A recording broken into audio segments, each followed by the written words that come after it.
Hey guys, it's Lady K with VI Life with Kelly, and I am finally doing this video I've been promising for the last few days. My experiences as a visually impaired lady dating online and in real life here in the Atlanta, Georgia area. I have the wonderful assistance of Miss Caitlin in Union City on our Be My Eyes app. She's one of the amazing volunteers that makes this possible for me to do. So we appreciate her in traffic right now. Um, Thank you. We are going to put together a question and answers video for the next upload. So please leave your comments, ask all the questions you can stand so that I can have them either on the Instagram page or here on YouTube. Like, share, subscribe, keep it going. Let's build the community. Don't forget to send all your donations. That helps educate, train, and provide accessibility tools to persons with visual impairment who do not have the resources and do not know. They're just not aware of what's out here that will help enhance their quality of life and give them more independence. All right, so before I get into the video, everyone's going to ask me what kind of glasses do I have on. These are by Christian Dior. I got them from Nordstrom. What's on my lips? Dior lip gloss. Got it out of Bloomingdale's in Lenox. I have on my top from the Bella Blossom Boutique, also known as Bella Blossom Styles on Instagram. And then I don't know if you guys can see my bottoms, but what I'll do is put a picture on my Instagram page, and those bottoms are from Bloomingdale's as well. And then I have some sandals from Macy's.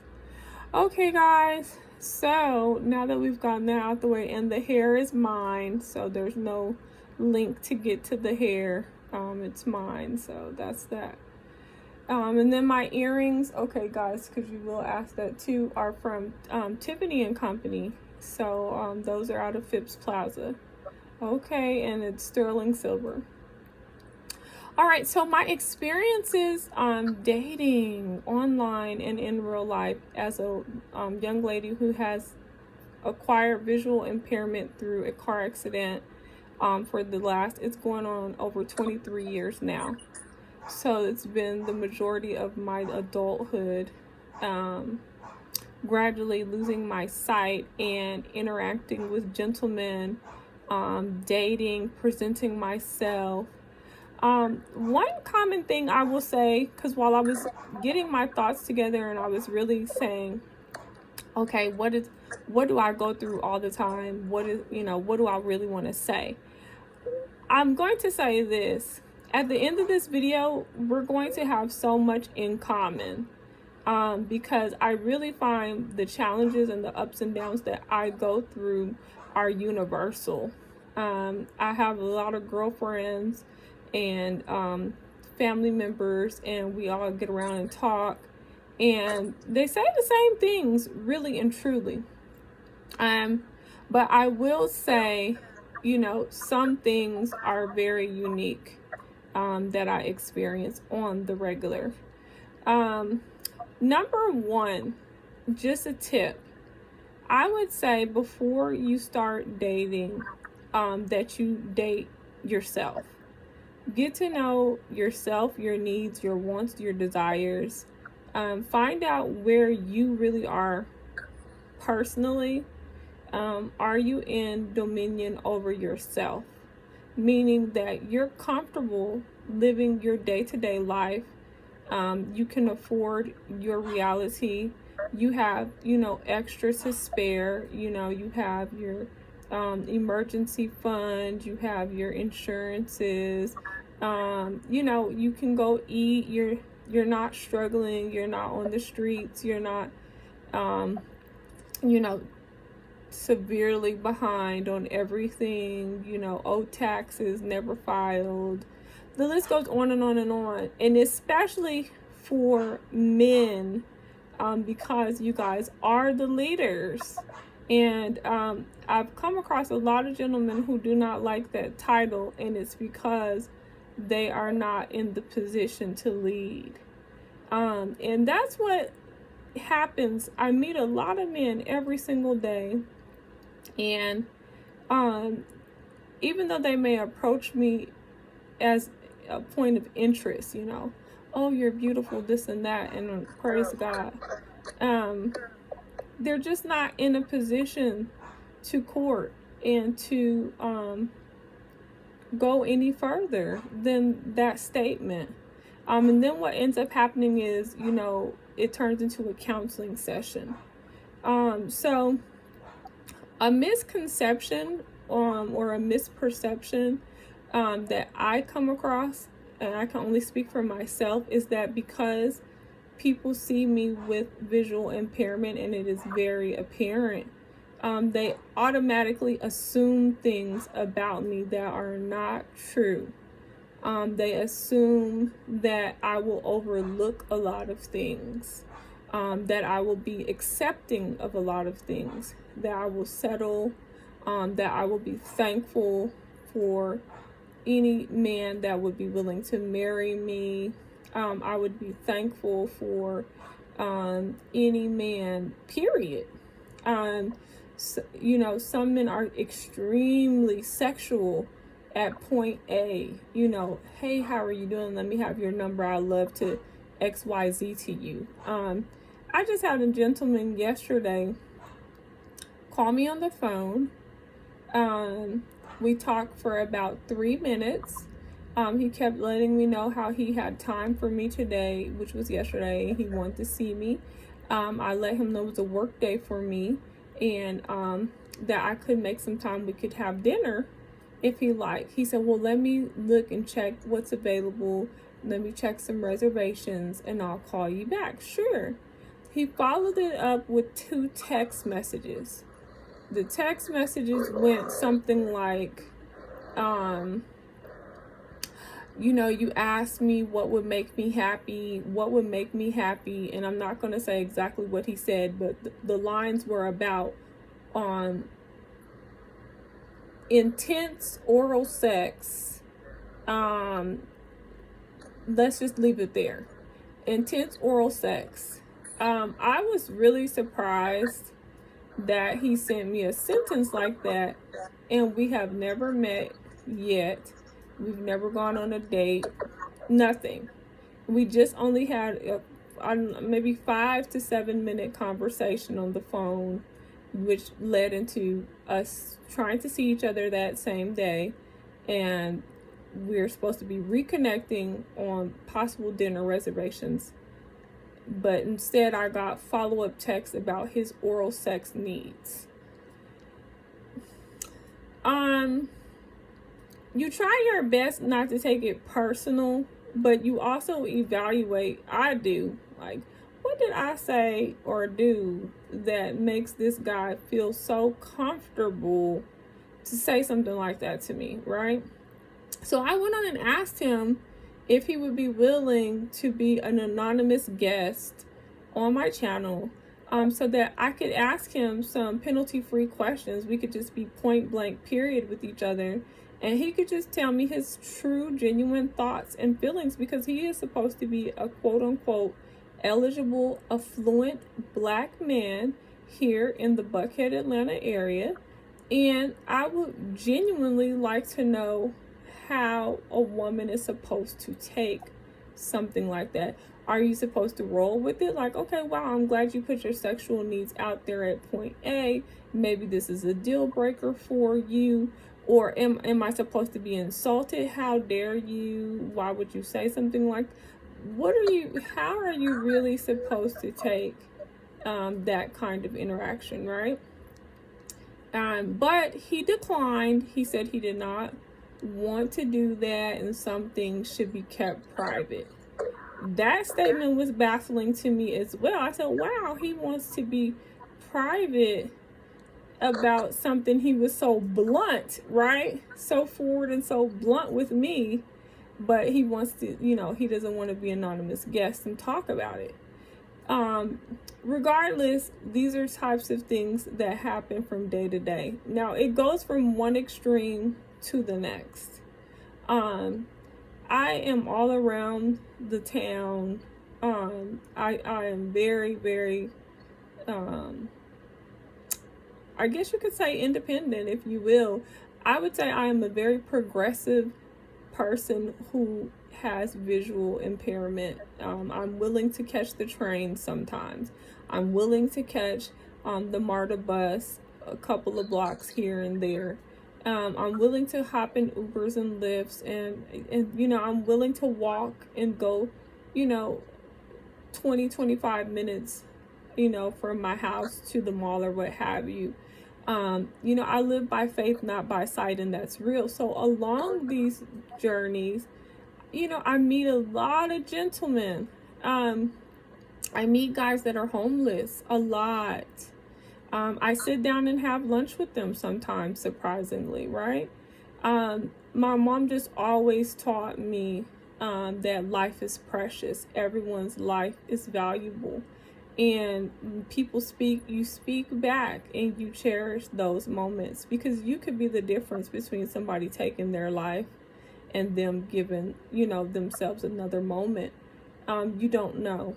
But I speak to people, I give them respect and kindness, and, and I connect with them. So I really truly believe that people are a product of their environment, and that people really don't know any better.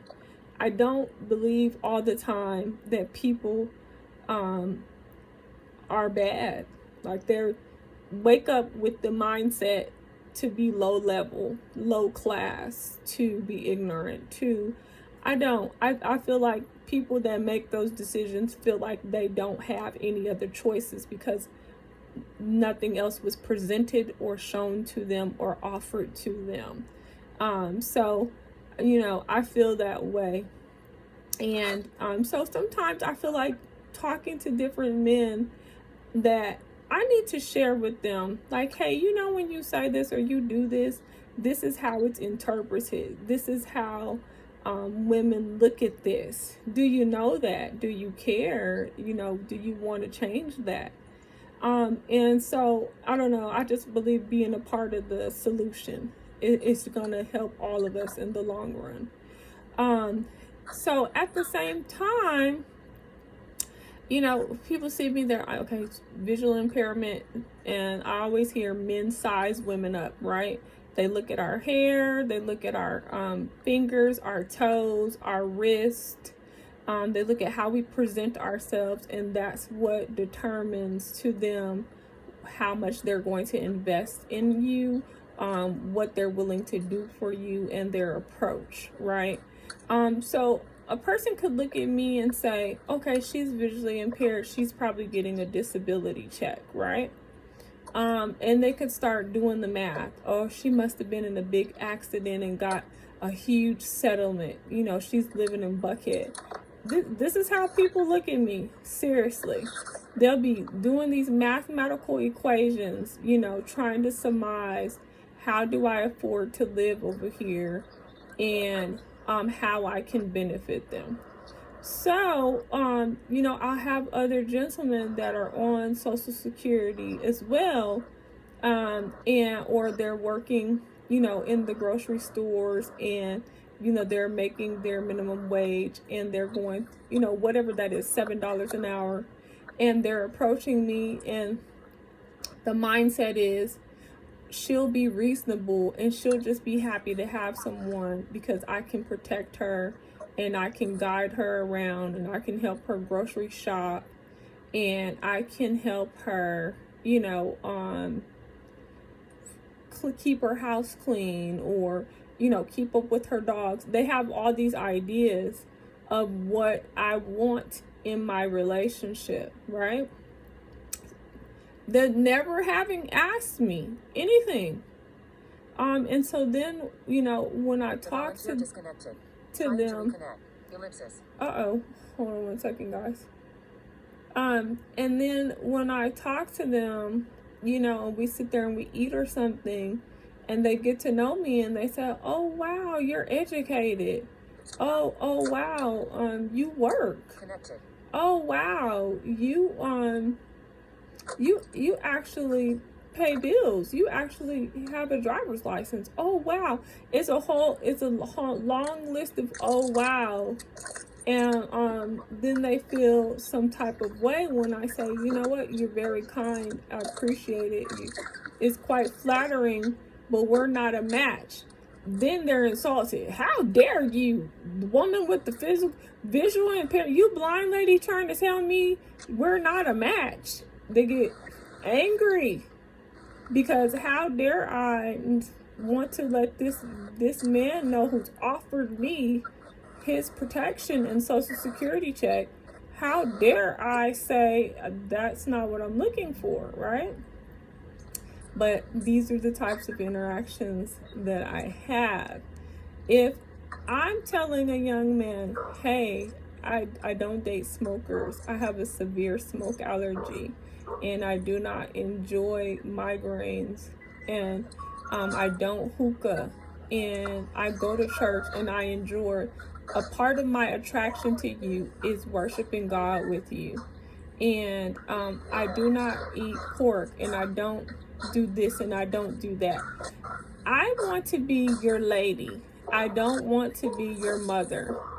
I don't want to be a nagging entity in your life where you're not able to enjoy me because I always got these rules, or I'm always sick because you just happen to smoke, you know, whatever all the way till you picked me up. And then as soon as I get in the truck or whatever, I'm going to a full respiratory attack because you didn't take me seriously when I said, hey, I can't date a smoker. And then when I tell you this isn't going to work, you want to be upset with me that I'm ungrateful or unreasonable, but you just watch me go through a full respiratory attack and you don't get that part. Because I have visual impairment, I need to be thankful and willing to sacrifice my health and my respiratory system because you're offering me your package. So it's things that I go through, conversations that I have. And another thing that's really hard is trying to explain to someone what you go through as a visually impaired person. That is challenging because although you understand, oh, I have visual impairment, you have to experience it in order to understand what that means for each person.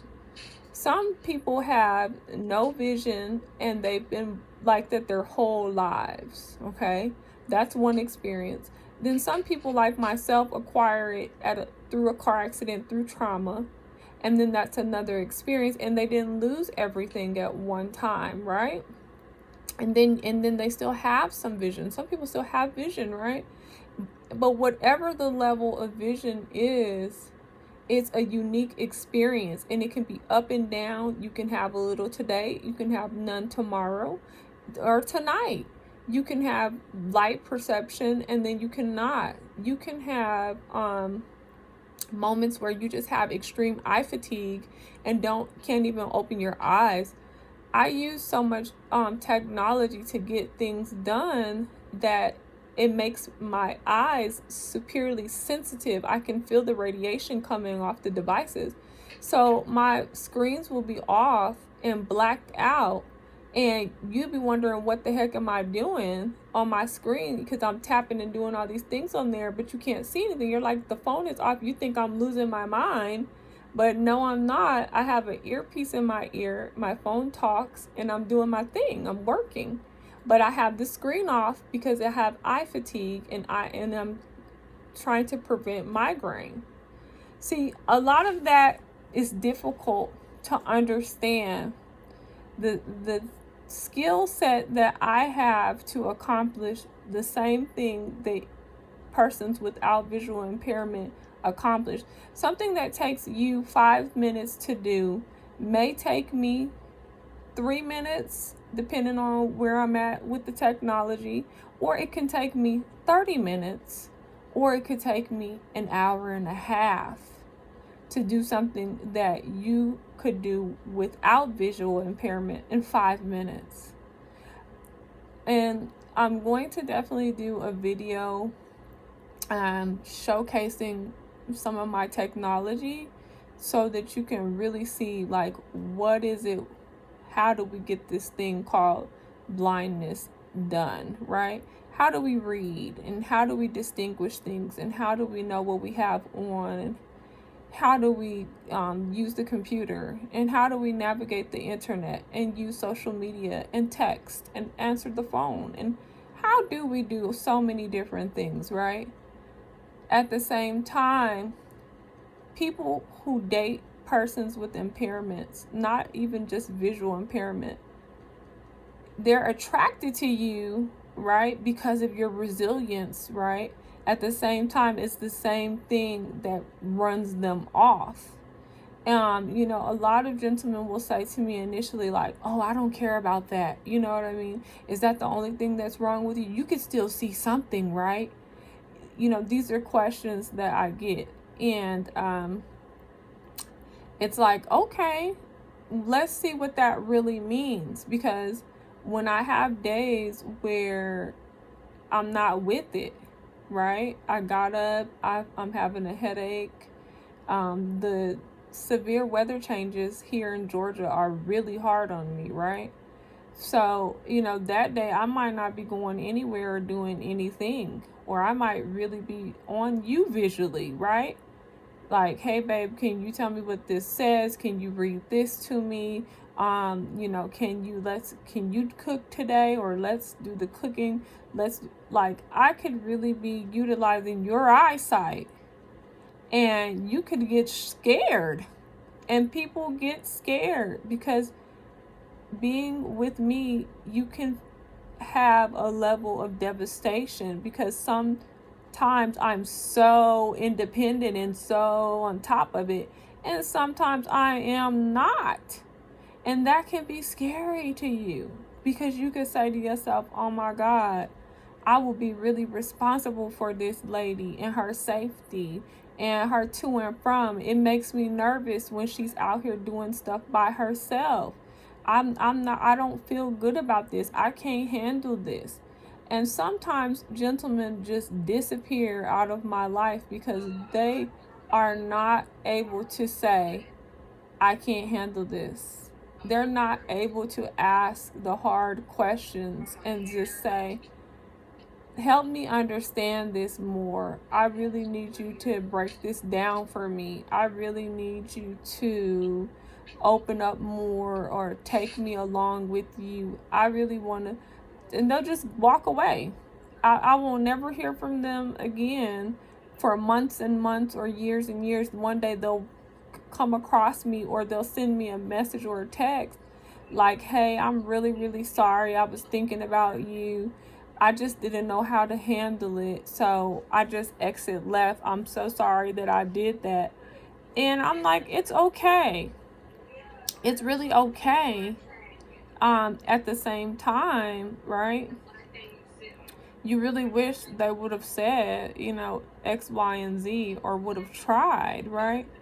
Another experience that I have is people believing that I still do not enjoy life activities. Before visual impairment, during visual impairment, I still like to go to basketball games, baseball games, hockey, soccer. I still like skating, roller skating, ice skating, fishing, sailing, traveling, going swimming. I like to dance, salsa, merengue. I like to go to concerts. I like to do a lot of things, but people will exclude you, including friends and family. They will exclude you from activities because they feel uncomfortable, because they do not know how to embrace you with the visual impairment and still enjoy the activity. They don't know how to. They're like, I don't want to be responsible for her. I don't want to ask this question and put her on the spot. I don't want to be uncomfortable. I don't want, and they will exclude you. So when gentlemen are talking to me and they're saying, hey, what is it that you like to do, right? And then I tell them, they're looking like, yeah, right. What's the point in taking you to the basketball game and you can't see the game? Like, why would I waste a ticket on you to do that? Why would I take you to the baseball game and for what? What is the point in that? Oh no, I'm not taking you skating, and then what if you fall? Like, there's so many thoughts that people have, and they will limit you to this box of activities and want you to be cool with it. And when you're like, hey, you went to the game last night? Why you didn't take me? Oh, that was a last minute thing. I didn't even plan on going. I mean, it's always the foolishness, right? And then when you're like, you know what? I don't think we're a match. Why do you say that? Because you really think that I'm this type of person that doesn't live life, and I do. And you're not comfortable to be honest with me because you lie and you're a bad liar. And I don't want to be in a relationship like that. See, the person did not change because they have an impairment. I haven't changed. The core of me has never changed.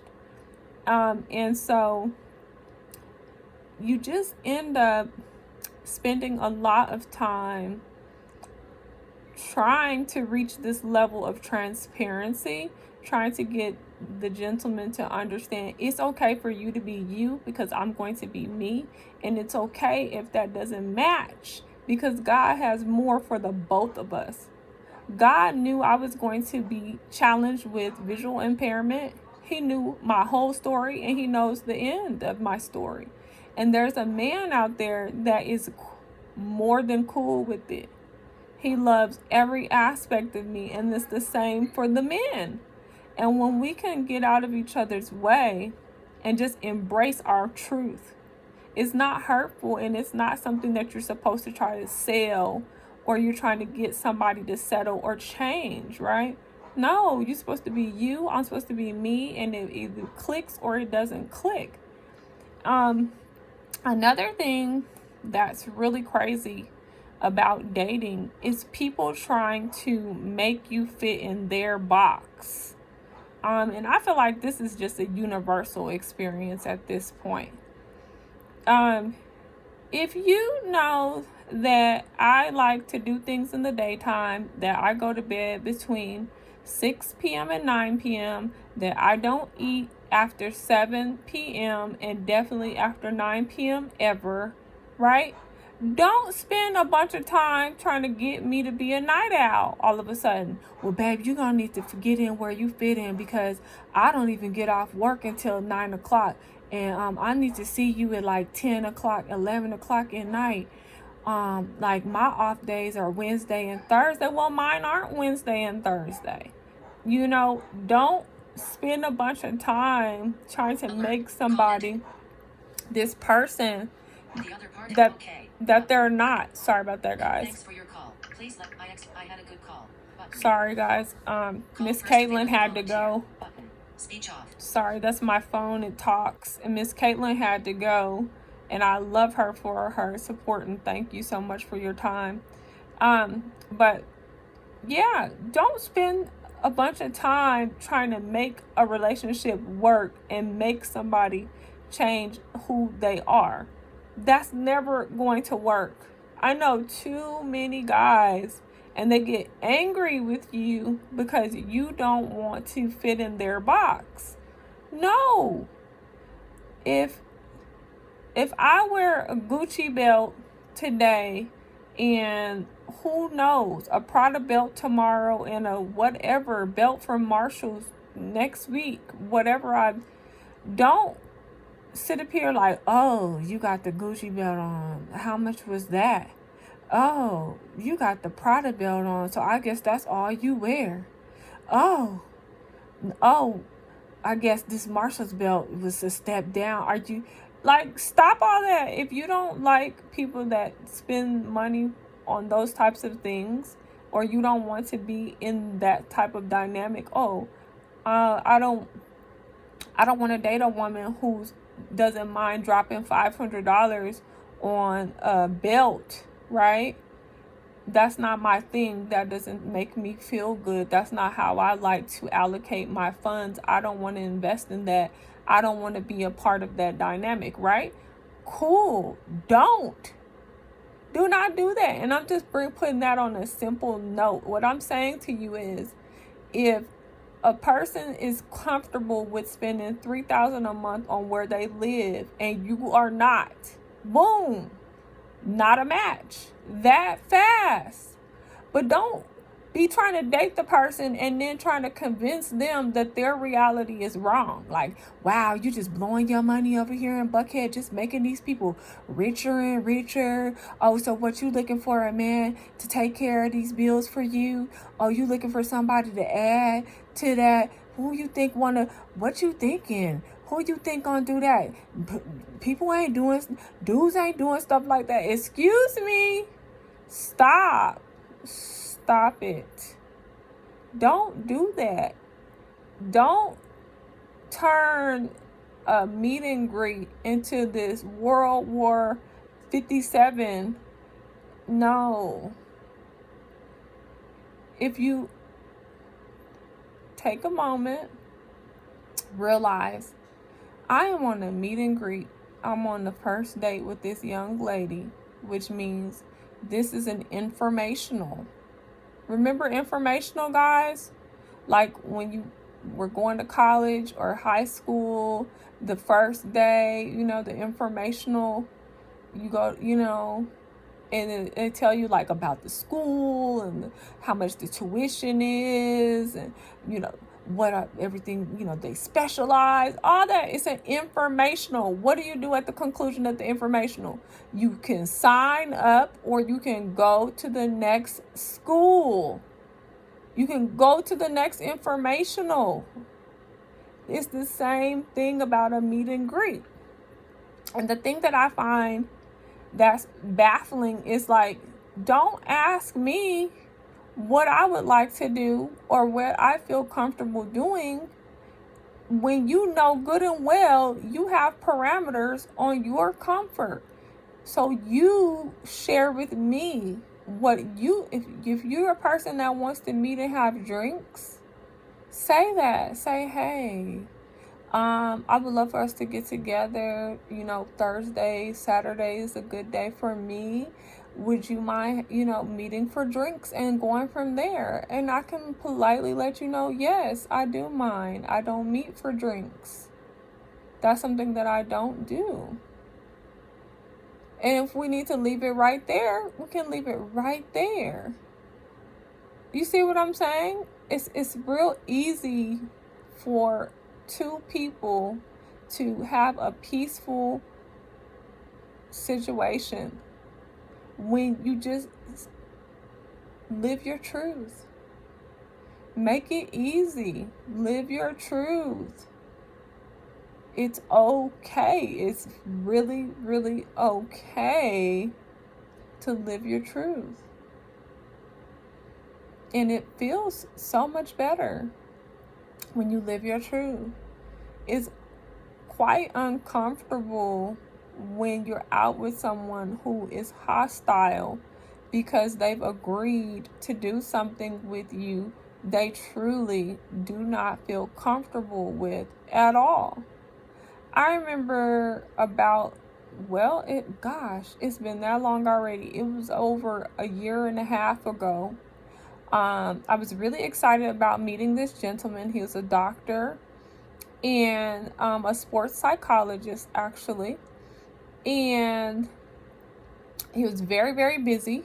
It was right around Christmas time. He had a lot of family in town, and he was wrapping up some things for his office, some audits and different things, just really crunched for time. And I kept expressing to him, like, hey, we can always link up after the holidays. I get it. We just met. So boom, so he's like, no. I want to meet you. We had made plans. I said, okay, well, I'm really looking forward to this. We sat on the phone for about an hour getting acquainted, and both of us were really feeling good. Okay, let's meet. Well, we were supposed to meet the next day. No show, no call, nothing. I heard nothing from this young man. Like 2 days later, he resurrected, talking like nothing was wrong. Hey, what you doing? I said, oh wow, how disappointing. You don't even acknowledge that you did no show, no call, which lets me know you didn't even realize. So he's like, wow, you know, I was busy. I told you, I was going to be busy and that I would not be able to, really focus on anything. I said, no, what you told me was that I was a priority and that we were going to be seeing each other, and that you will call me for us to confirm on this day and see each other at that time. So he said, okay, I apologize. So he started telling me what was going on. And I was like, well, it's unacceptable and it's unnecessary because I told you that we don't have to. So, and I understand that you were trying to make it happen, but I don't want to be in a situation where you disappear for 2 and 3 days at a time. And because your life is in your way, you just got so much on your plate. I'd much rather wait until things calm down for you, where you can focus, on what you're saying to me, because that is a must for me. A man's word is all you have at the beginning, and I cannot be something that just slips your mind. So he was like, wow. He couldn't believe I said that to him, especially he was a retired NBA player and, this sports psychologist. So, his credentials are there. And I don't think women really talk to him like that, right? So in the next day or so, I finished my work week. And this is where I messed up. I finished my work week, and I typically do not go anywhere or commit to doing anything on my first day off because I am exhausted. And he called me and asked me, could he see me within the hour? Okay. I mean, like 20-30 minutes within the hour. I said, look, I'm really tired. Now, we don't know each other, so he doesn't know what that means at all, okay? We don't know each other. And I'm saying, hey, this is my first day off of work. I'm really, really tired. It was like kind of rainy that day too. And I was like, sure, we can meet, but I'm really not dressed. Like, I'm just going to have on some penny loafers, just something super simple, t-shirt, whatever. Like, it's not going to be anything, He was like, no, it's okay, it's okay. He was like, I just want to stop through Lennox real quick and pick up something, and we can just go somewhere and have something to eat, and, it's cool, because I have some things. He's getting ready to go out of town. So I was like, okay, fine. I agreed to it. Wrong. I should have never done that. I should have said, no, I'll wait till you get back. And I should have been on point, right? First impression makes last impression. I came out the house with my whatever look I had, like literally I had a look of a woman that's been with her dude. Even if you've been with him for a long time, still keep yourself together. But I could have got away with this maybe had we been already together 6 months, 9 months, something. And he knows what that means, my first day off of work, how exhausted, because he understands what I do for a living. So, all of those things matter, right?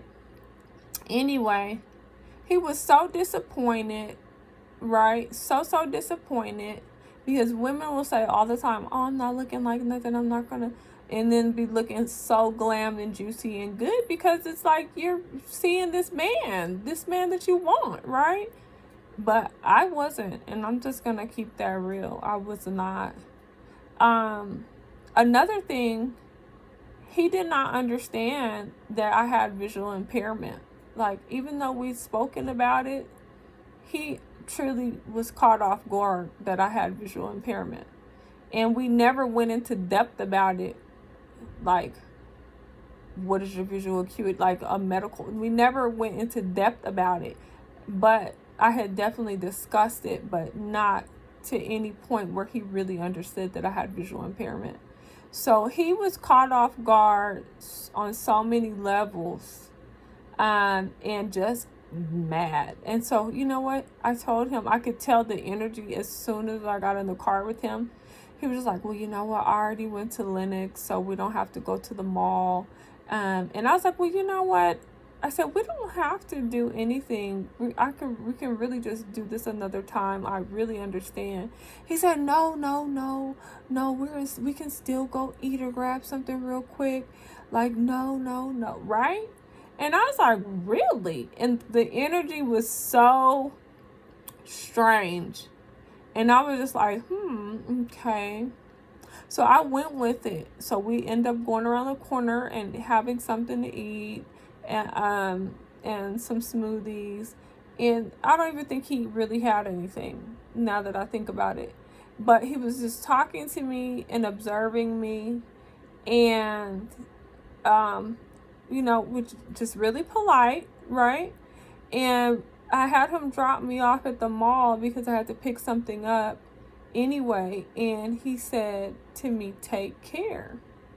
And I was like, that's not something you say to someone you want to see again, or that you plan on seeing again. So I said, I went on in the mall and everything, and he drove away. And I texted him. I said, will I see you again? And he texted me back, yes. I was like, So I'm even more baffled, right? I'm looking like, this is really weird. I'm like, the energy was weird. I'm like, I know I wasn't, looking 100% on point. And I'm like, he still wanted to go on and hang out, but why? And see, this is the part that gives me the question marks, because I'll start feeling like, maybe he's doing this because I have visual impairment, because he doesn't want to feel like a jerk, like, oh, you did this to the lady with the visual impairment. Is this now a charity moment? Okay.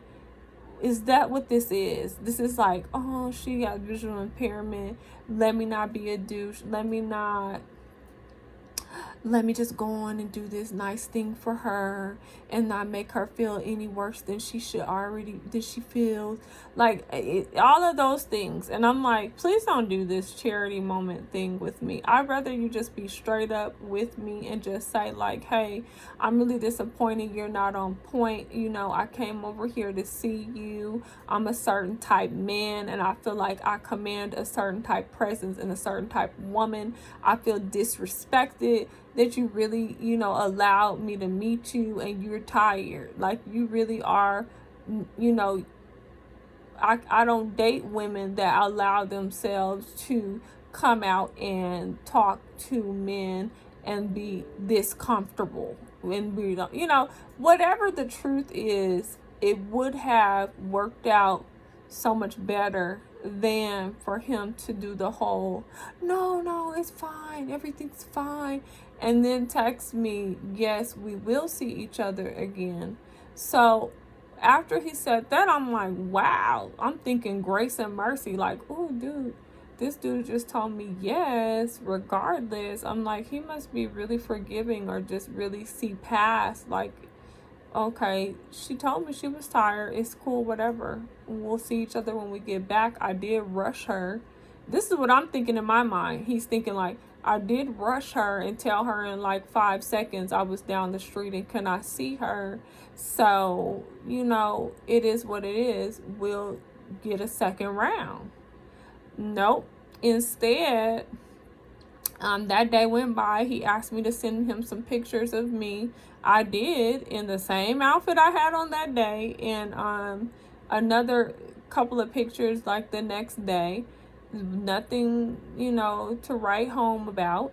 And he ends up telling me, like, in a text, like, I'm not wanting to date anyone right now. Like, I'm really just gonna take some time for myself. Some BS like that, right? So I was like, oh wow. I was like, so I called him on it. I said something to the extent of, oh, you want to take some time for yourself. I was like, that makes a lot of sense. I was like, I would have rather you, I said, if you're really at that place where you want to take time for yourself, why would you ask me to meet with you out the clear blue sky, this and that, and this and that, right? So he got upset because I told him basically that he wasted my time. And thank you for getting to the point so that you don't have to waste my time anymore. So once I said that to him, then he retaliated. Oh, you want to really know what the problem is? And then he went off. You're blind. You're this. You're that. I should have the right to make up if I want to do this or if I want to do that. And then you came out looking like this and that. Blah, blah, blah. So he just let it rip, right? I was like, oh, okay, cool, right? So my whole thing was, I did give you the right to choose. Remember? But because I have the audacity to tell you that you wasted my time, and I'm glad that you let me know now so that you don't waste any more of my time, that you're at this point of self-reflection and you want to get yourself together, whatever that means. Because I had the audacity to say that as a woman with visual impairment, now you want to hurt me and rip me to shreds. No, thank you. But that is what happens all the time. People get insulted that I have standards, that I have expectations, that I am willing to say, I don't like this or that, or you just disrespected me, or you just wasted my time. And no, you may not come back in a few weeks, in a few months, or even in a couple of years once you've been through hell and back, or realize, dang, I dropped my dime. No, you don't get to pick it back up because you just thoroughly disregarded the fact that I was a great catch because, oh, she actually really does have visual impairment, and I really didn't think she really did, because how is she able to be on an online dating app and upload these photos, and how is she able to text me and FaceTime and do this and that? People will give me more credit for some things and less credit for other things, instead of getting to know me and allowing me to bring you into my reality. People will put it together in their minds what it is I'm capable of doing and not capable of doing, what strengths I have and what strengths I don't have, what vision I have and what vision I don't have. They'll do all of that. These guys will. It's like, ooh, wowzers. So, I don't know, the experience of dating, and honestly for me, online and in person, there is no difference. Like, some people are like, oh, it's a lot of creeps out there on the internet, you gotta be careful, blah blah blah blah blah. I run into the same ones. It doesn't matter in real life or online. I actually appreciate online because it allows you to skip a lot of the meeting up and being stuck on this lunch date or this activity or dinner with someone that is like, no way, you are not the guy at all, So I like that we can sit up on the phone and talk, text, even though I'm not a texter at all, but we can be introduced online and we can talk and have a conversation and find out in a few minutes, okay, we're not a match, next. Or cool, you're really cool, we can be friends. Or, oh, well, you know what, nothing, friends or the dating is gonna work, but you have a skill that I need, so when are you available for this landscaping project or this home improvement project, or this website or editing or whatever. That's what I like. And I know a lot of other women that are appreciative of online dating for those same reasons. Now, the penis pictures and the videos of you masturbating and all this super hypersexual conversation, I can do without all of that. I do want to share with you guys that you can have whatever you want with a woman. Let me sit up a little bit, guys. I hope I'm still in focus. I don't know. You can have whatever it is you want with a woman. You really and truly can. And you don't have to be blunt in her face about it. If you spend time mastering her wants, needs, and desires, which means that you actually pay attention to her, you actually read her body language and her energy when you do things for her, right? And keep doing it. If you actually get to the point where you say, I really want to have love and be with someone for real, the same someone, right? And then you go head on and take the chip off your shoulder and stop anticipating negative behavior. Stop being worried about being played and start being worried about having love. Be more concerned with the best outcome than the worst outcome. You'll never lose. You'll never lose. You start listening and paying attention. This lady likes flowers. She likes plants. This lady likes massages and facials. She likes bubble bath and salt scrubs. And she likes winery resorts, or she likes concerts and orchestra, or she likes walks in, by the lake. She likes road trips, beach. She likes seafood. She likes foot massages. I don't know, right? Well, whatever it is. And then explore things and find things and share things with her and see how she responds. And get excited about finding stuff all the time and sharing it. And perfume and lotions and hair products and little bows and pearls and diamonds and whatever. And you love a woman in a beautiful dress, and get her some dresses and surprise her. Babe, I want to take you out this Saturday, and I picked out a dress for you. I'm sending it over, or I'm bringing it over, or what's your address? I'm having it delivered. Try it on for me, take a picture in it. Boom. You can have whatever you want out of a woman when you are willing to go the distance. When you are willing to lay it all on the line. This woman will go out of her way to be your everything. She will do it. She will be thankful to be your everything because you put joy in her heart.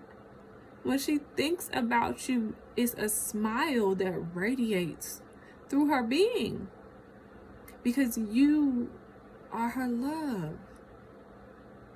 And she knows you mean that for real. She knows that you want that for real. See, this woman, she will be willing to do things for you that she has never, ever thought about doing, period. She'll be taking classes, joining forums, going to webinars and workshops, reading books.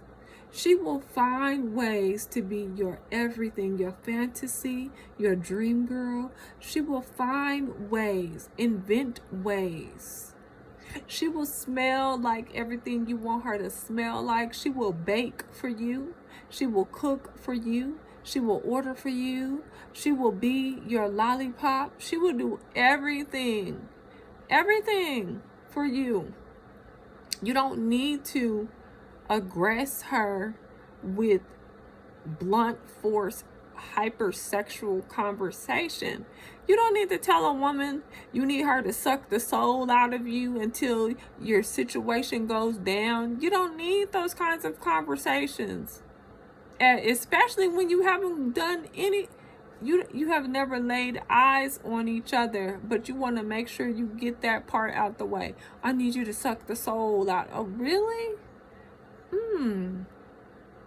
Then see, somebody like me, I get to thinking you're nasty because I'm OCD. So I just get to thinking like, ooh, I wonder who was the last one. Like, dude, is everybody you're dating sucking the soul out of you? Like, I get grossed out quick, because it's unnecessary.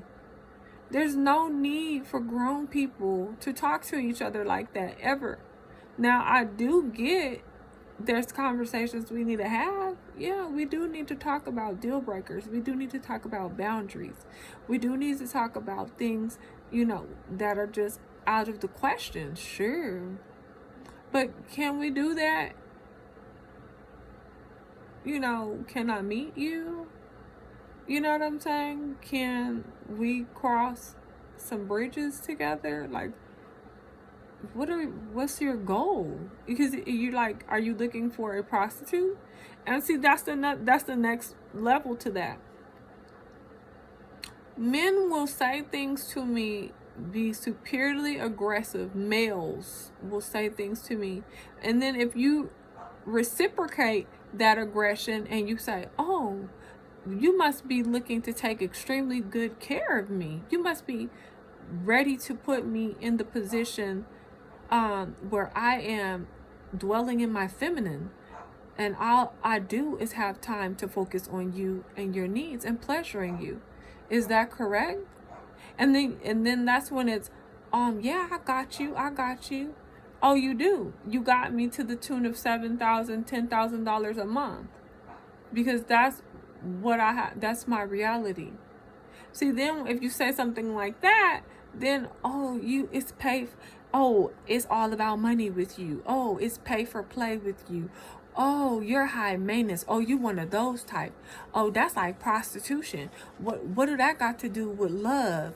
What did that got to do? Honey, I didn't bring it up. You brought it up. Remember, you need someone to suck the soul out of you. Remember? See, it goes hand in hand. You don't bring up topics. What is it? Don't write checks you can't cash, right? Don't walk down paths and you're not prepared for everything that path is going to be about. You don't say things and not be prepared to be accountable. Don't do it. That is why I said at the beginning of this video, it's so important that we take time to get to know ourselves, our wants, our needs, our desires, and we deal with it. We say, you know what? The truth of the matter is, I have never seen myself being with a person with any type of physical or mental disability, and I just don't possess that skill set. That's not in my spirit, and that's not who I am. Just say, I don't want to date. I'm not attracted to this culture or this size of a person, or I'm not attracted to persons that don't have a certain education or live. I'm not attracted. Guess what? It's the truth. And no one should make you feel ashamed about your truth. No one has the right to tell you it's not okay for you to want what you want when it comes to the most important. This is the most important earthly relationship you will have. Earthly relationship. God is your most important relationship of all, period. And then when it comes to picking a person you're sharing your life with, your spouse, husband, wife, significant other, life partner, whatever the term is that you choose to acknowledge, right? This is the person you all will become one, and you all are sharing a household, a future children, everything. Get it right. Just go on and be real with yourself. You know you're not a sexual person. Don't play around with that. Okay, I'm cool with having sex once a week, once every 2 weeks, once a month. You need to share that information, and you need to embrace yourself. You have a person, you're a person who's frugal. You're a person who is I don't want to spend more than $200 a month on groceries. I don't go out eating more than 2 or 3 times a month. I don't spend $100 on dinner. I don't. That's okay. If you are a person who only spends Waffle House is good for you, and that's a stretch, doing that 3 times a month. And Applebee's is a premium for you. That's a big deal. Cool. Just get with a woman that's on that. The best thing I could say is this is a simple thing. If you make $50,000 a year, here's a great equation. If a man makes $50,000 a year, he will spend 20% of his income annually on pursuing and being in a relationship with a woman. One woman, you guys. Okay?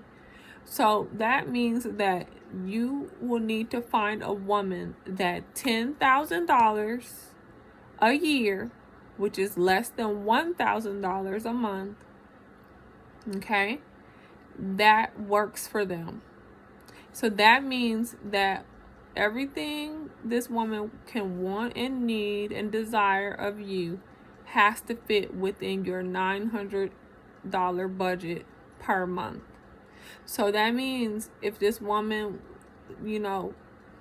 wants to go have activities with you, and she wants to, you meet her and you like women, think about what you like. Now, you like a woman with her toes done, her nails done, you want her hair done, you want her to dress according to the season, so summer dresses, you like sharing activities with her, I don't know, whatever that is, day trips or local trips or chilling up in the house, making dinner, whatever it is, right?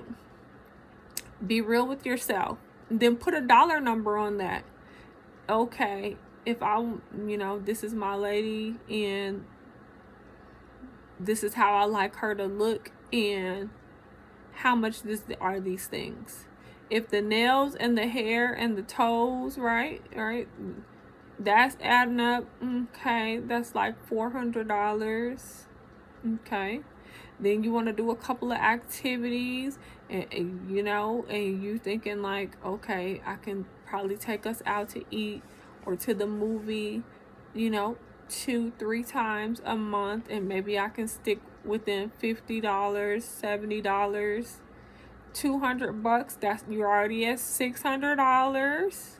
Then let's say some occasions pop up in the month, Mother's Day is coming up, Valentine's, birthdays, and anniversaries, blah blah blah, whatever. And then you got emergencies, you got just because, you got whatever. She wants this, you want her to have that. So $900 budget, 600 of it's already gone on 3 dates and nails, hair, toes, so you got $300 to last you for the rest of the month for whatever it is you all are going to do. Now, I know women that $900 a month, that is not going to do anything for them, right?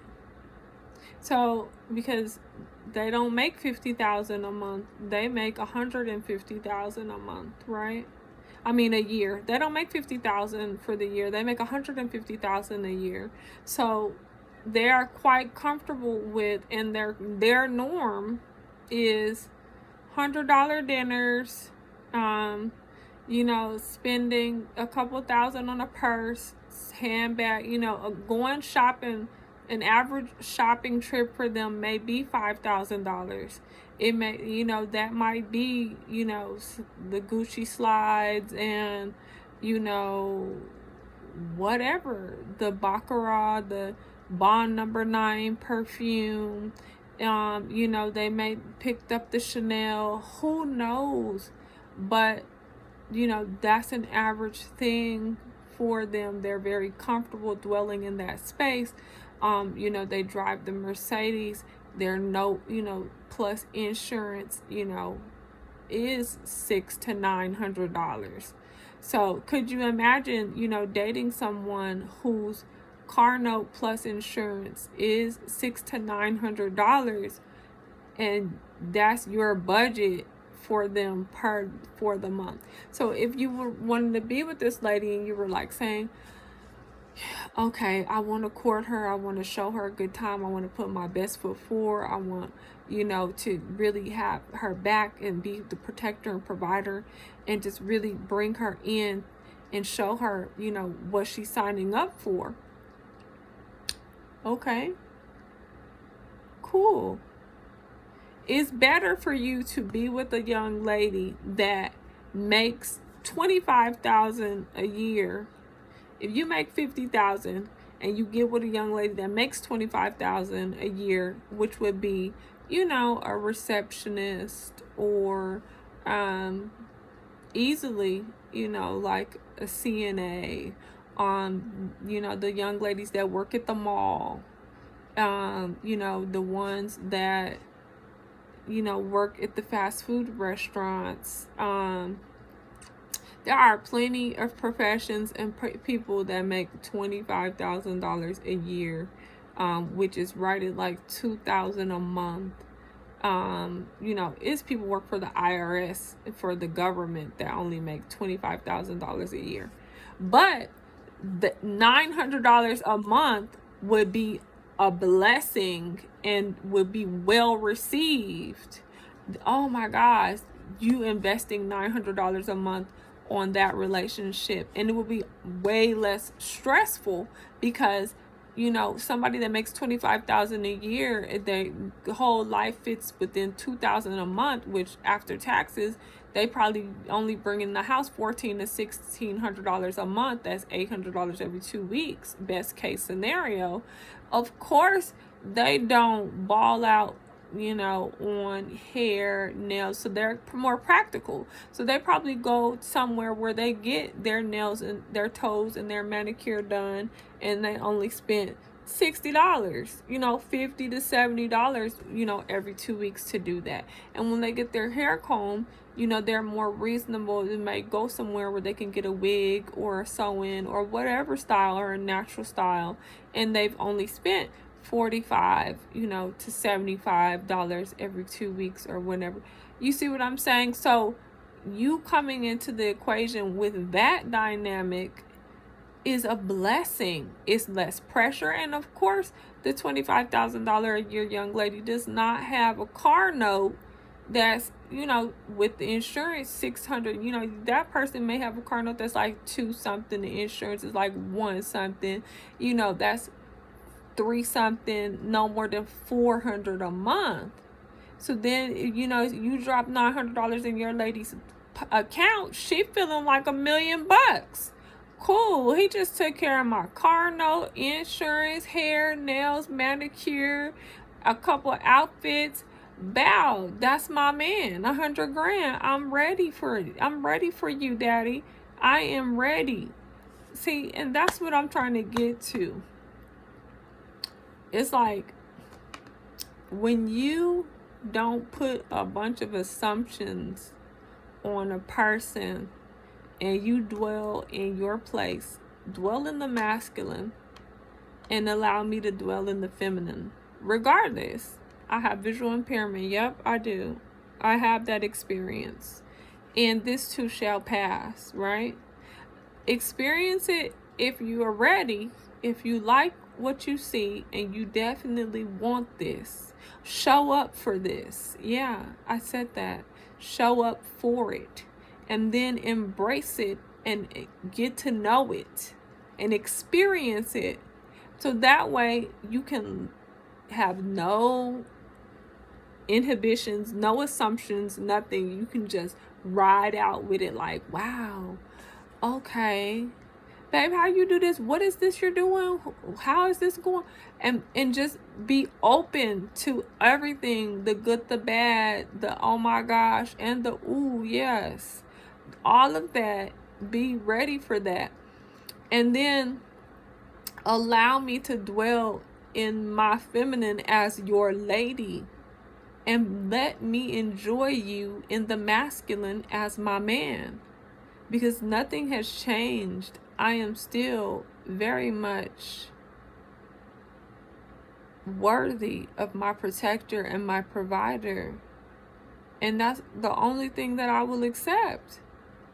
So if you know you don't swim, you don't fish, you are not into taking care of women, you are looking for someone to build with you, someone who is totally okay with working full time and working together on bills, working together on life, and cool with you having tax issues, you having credit issues, you having bankruptcy issues, you not able to get a passport, you not able to just a lot of things. You're not able to have a bank account. You're not able to have credit cards. You're not able to do a lot of things for yourself. You're not able to get a place in your name because you have judgments. You are not able to really enjoy getting to know or having me in your life because you have so many children, so many obligations. You have so many things coming out your check before you even see your check. You have child support, alimony, you have judgments, you have liens, you have garnishments, you have tickets, you have so much already. There's no way for you to adequately embrace anything or anyone. And when I say to you, you know what, we'll probably have to link up at another time, don't cuss me out and be upset with me, because how dare I say that to you because I have visual impairment and you considered me. You were actually considering me with my visual impairment. How dare I not embrace you with your fully loaded package of a nightmare? Well, no, sir. No, sir. Another experience that I have is I meet a lot of wealthy men that expect me to get in where I fit in, meaning that you think I'm supposed to be ready for you in 20 seconds, whether that's at 1:07 a.m., and I'm supposed to expect, understand, acknowledge, and deal with the fact that you have priorities, you have multi-million-dollar commitments, and you have other obligations. So let me be excited and thankful when I get my chance to jump in, whenever that is. And when I say no, sir, I will be courted. I will be a priority. And I will not sign up for that at all. That is going to keep me turned off, angry, frustrated, and feeling less. And that is not how I want to be. I don't want to be in a situation where I'm longing for these moments that you keep promising me that never come around, or by the time they do come around, I am so tired and wore out from waiting and just turned off because I am not the priority. That's not, no, sir, no, thank you. So, wealthy men will expect that I am going to be, elated at the opportunity of being available at their beck and call whenever that is, because I need to respect the fact that they're a millionaire. Well, no, thank you. That doesn't light my fire. I want to be cherished, and I want a man to be excited about getting to know me. I want to be on his, yes, I can't wait to do this list. I want him to be planning throughout his day. I want him to be like, oh, I cannot wait to get to this moment with her today.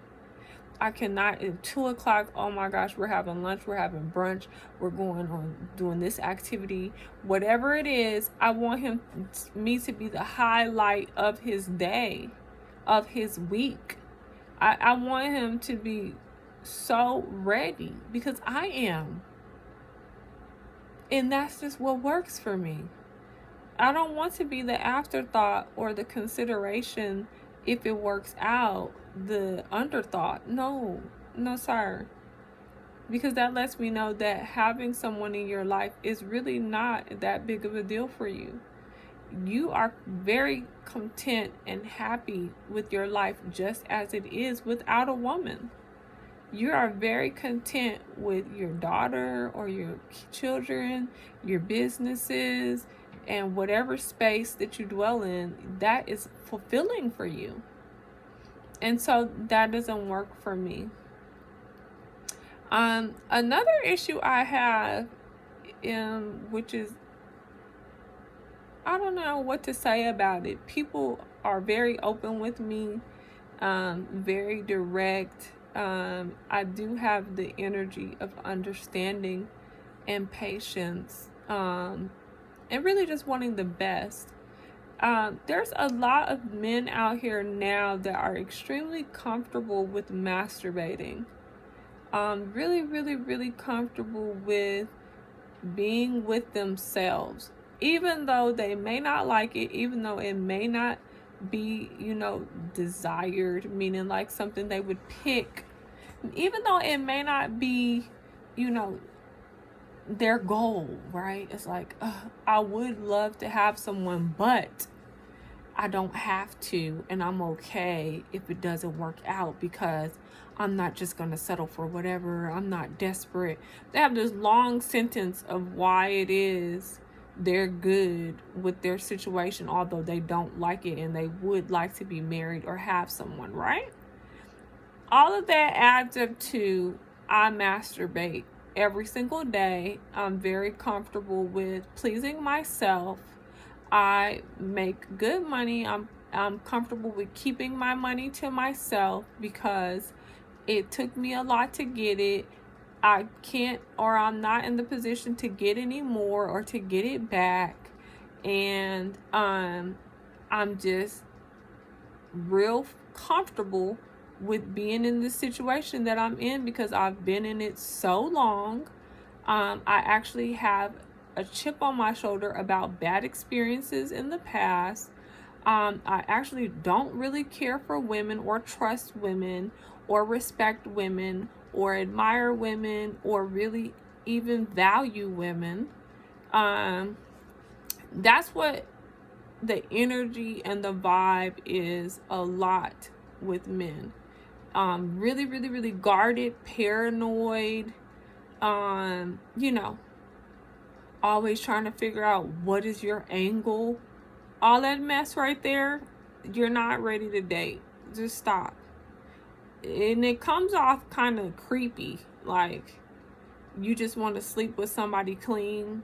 Like you see me like, oh, she doesn't have any diseases, she doesn't have nothing, I can sleep with her, she's clean, and I can be safe with her for the moment, and then go back to my life, whatever that is. Stop. No. I see that a mile a minute. Like, it is like evident all over you. So dating with visual impairment is just a mess. Now, this is what I want to say. If you've made it this far in this video, because it's gone way longer than I expected for it to go, kudos to you. I really appreciate you all for watching my video. I really appreciate the support, and that means a lot to me, because I genuinely want people to take away from these videos like enlightenment. I really want them to have more understanding, and really to bring people with visual impairment and impairments period, to include them, because we go through such a high level of exclusion from family and friends and the community. And it's like, we're the variable that people don't want to deal with. They don't understand it. They don't particularly want to understand it. They feel sorry for you. They're like, oh, I feel so. They talk about you as if, for some reason, visual impairment equates hearing impairment. Like, people think you can't hear them because you can't see them. So, people have I remember I worked for the Braves like quite a few years ago. And I worked in a particular club where all the players' wives, family members, girlfriends, all that frequented. And, I would interact with them. And I was a greeter and I was a hostess. And so, I'd be like one of the first people that they saw. And I would tell them what was going on and where to go. And, whatever specials and this and that. They would walk past me and be like, I would kill myself if I was her. It must suck to be her. Oh my gosh. I would, like, they say stuff like that. You're like, ooh, thank you. I didn't hear it at all. You know what I mean? Like, but people say things, they have conversations about it, and they show it. Of course, they do show it. And you will be surprised how people will look at you and think that you don't know they're looking at you crazy. Eyeballing you, pretending they're not in your face, and they are in your face, not saying anything when you're like, hello, is anyone here? You know how many times I have to wave my cane in the air for people to stop being complete jerks with me because they think I'm acting like a bougie princess or something. Like, I'm not going to cater to her. And then when I say, hey, I'm visually impaired, here's my cane, I'm not sure what's going on. I remember not too long ago, I was at a fish place picking up my food. And I was like, hey, am I in the right line? And the man was like, I don't know. Are you in the right line? I was like, what's going on right now? I was like, are you talking to me? He's like, are you talking to me? I'm like, seriously, what is going on? So finally I was like, hey, I just picked my cane up. I'm like, hey, I'm visually impaired. He's like, oh, I am so sorry. I mean, he scaled it back so hard. Sorry, guys. He scaled this whole conference. I was like looking like I was so baffled, like, what is happening right now? Because everything I said, he was turning it back on me and just giving me, okay, the funk. I was like, ooh, okay. So as soon as I waved that cane, then it was like, oh, I am so, it was so anyhow. I just want to say that I am so appreciative if you have gotten this far in this video, and just really resonated with the things that I'm sharing with you about my experiences as a visually impaired person out here dating. Now, something I want to tell you guys is that over all these years, I never ever planned, oh my gosh, I hope I don't have food on my shirt. I never ever planned to be visually impaired this long. And that might blow your mind for me to say that. Over all these years, I never ever saw myself getting to this point where I am now and still having visual impairment. And what I'm saying is, the vision impairment after the car accident was so microscopic. It was so small, such a small microcosm of my visual field. I couldn't tell you what was wrong. I was like, it's just something kind of not right. But I just kept thinking I have black eyes. It's going to get better. Boom, right? And over time, I just always had it in my mind. I was overcoming this. This wasn't going to be forever. I don't care what they say. I'm not going blind, and this is gonna resolve itself. I'm not. And boom, 20 years go by, and I'm like, why am I still having this problem? It's like I never could get out of this thought or this spectrum. It's like I'm living as me, but I'm not. It was like I'm watching my own movie and I'm waiting for the movie to come full circle. Like, yeah, but in a minute, it's about to come back in, and we about to get on with our real life. And I feel like because I never really owned my reality, like really, it was like I never could quite connect with another person. And what I'm saying is because, okay, when you and I meet and I say now, hi, how are you? I'm Lady, and yes, I have visual impairment. It's evident. It's, it's nothing to, it's evident. Okay. So now it's like, yeah, this is my reality. This is what I do here. Let me share this with you. You ask your questions. We talk about it, right? Before, it was something that it didn't have to be addressed. I was still driving for the first 7 years of impairment. I was still out here rolling, right? Still out here doing as much, living a visual life as much as possible. At the same time, I was really struggling with visual impairment, with loss of sight. I was really struggling with that and I just kept saying, no, it's going to be fine, it's going to get better. And talking to another person, bringing them into my reality and thinking about making a family with this person, and then thinking in my mind, like, what if this is my reality for the next 30 years? Who am I to ask another person to commit themselves to me with this issue that I don't even want to commit myself to? It's that deep, right? So here it is, years going by, and I'm living my life waiting on this moment, waiting on this visual impairment thing to end, so I can go back to living my real life, go back to being me. And it hasn't happened yet. So then you get to that point, like, okay, well, at least me, I'm like, it is what it is. I'm gonna live the best life that I can absolutely live. And no man knows the day nor hour. God's ways are not our ways. And everything that happens is purposeful. It is to bring out the best in us. And we are capable of overcoming it all. And I just embraced that. I'm like, okay, cool, I'm rolling with it.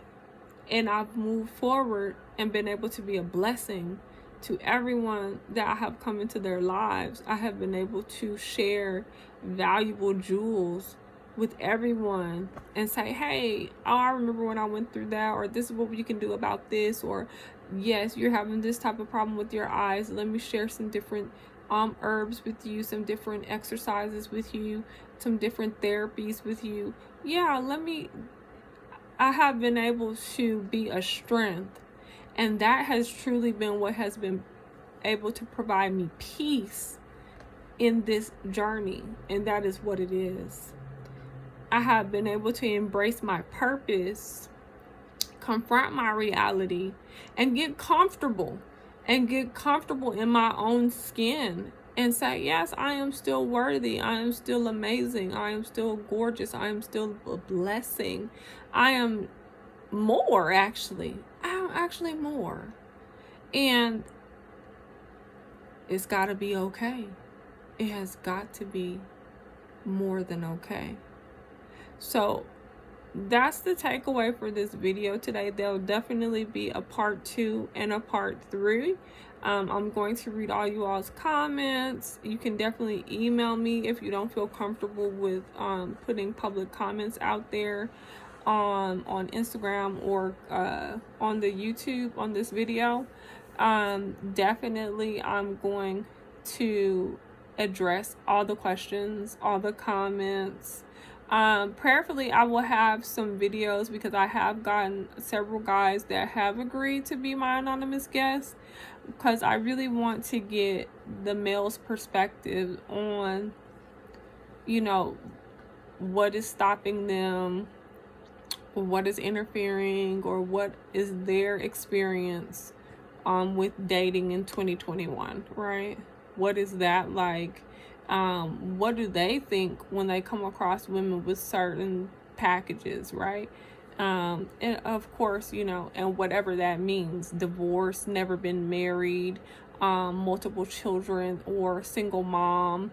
There's a stigma, believe it or not, out there, ladies, for women, single women who have one child, or ex-wives with one child, or women who have never been married with one child. There is actually a huge stigma, distaste that males have for women in that category.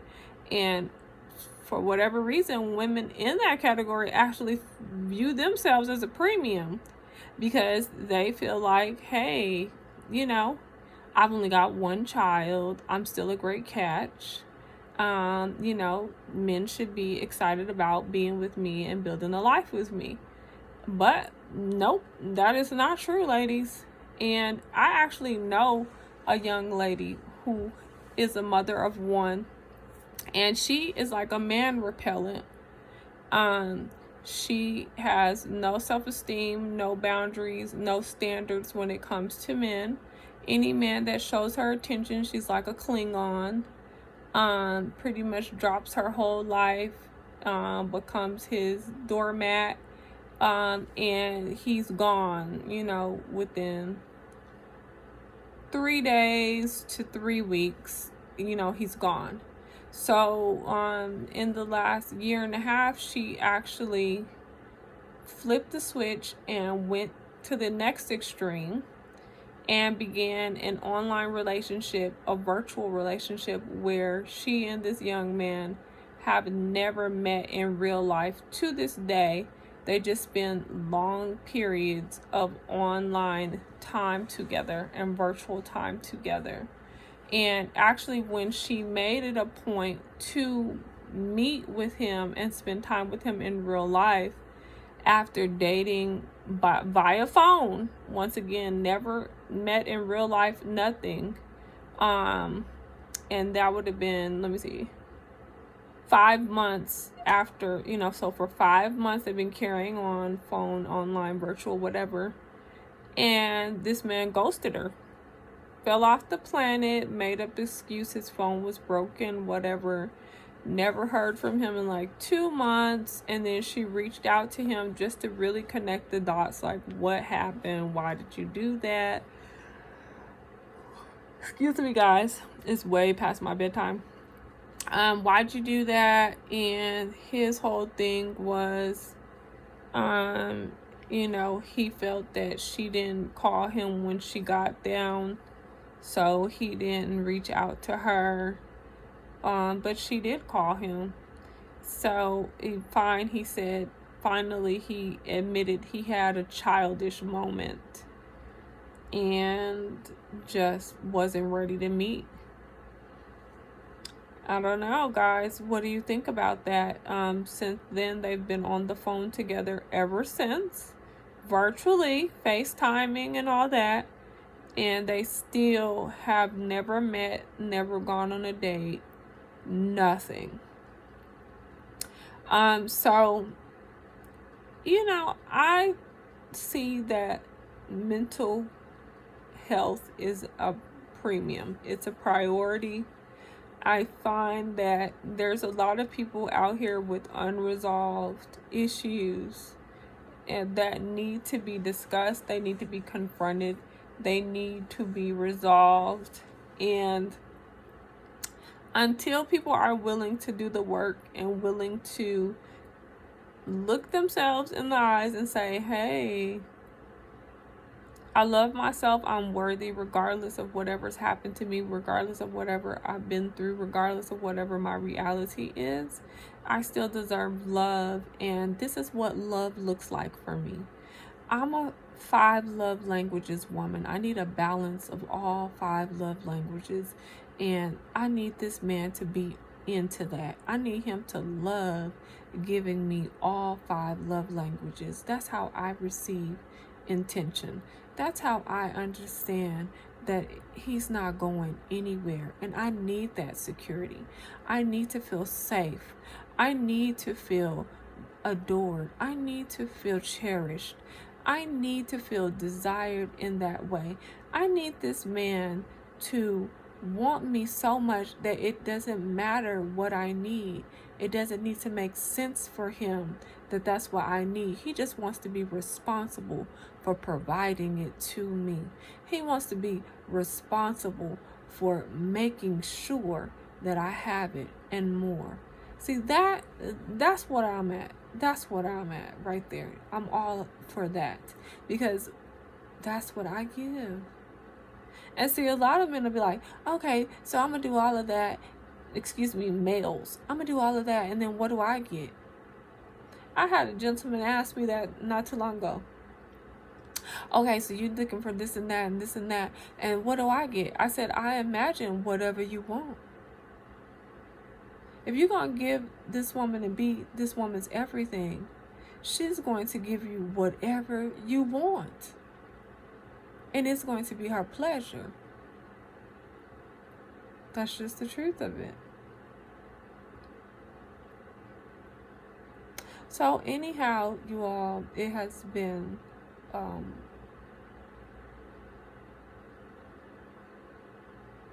wonderful spending this time together, and I look forward to the next video. I look forward to growing in this channel, and I'll see you all very soon.